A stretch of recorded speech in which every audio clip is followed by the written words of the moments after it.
Hi dear students. So in this video we will see how to find a component of any vector. Suppose we have a coordinate axis.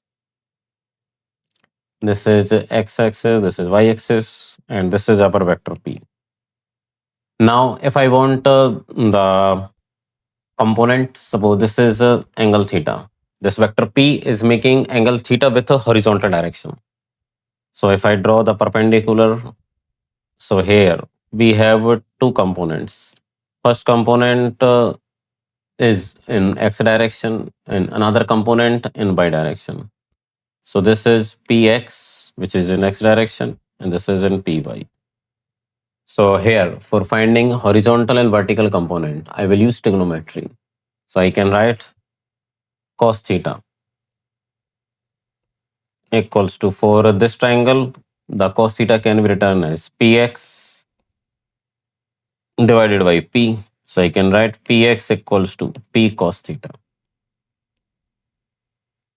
And if I write sine theta here, so sine theta is this is py divided by p.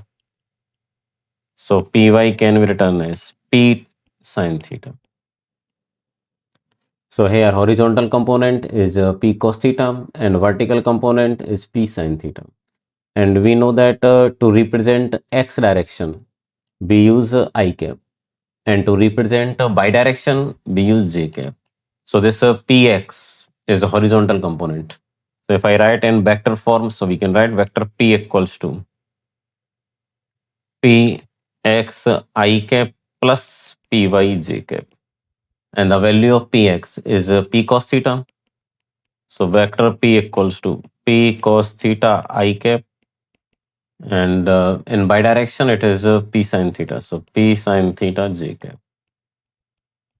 So this is the method to find the vector component. And this method is also known as resolving the vectors. Thank you.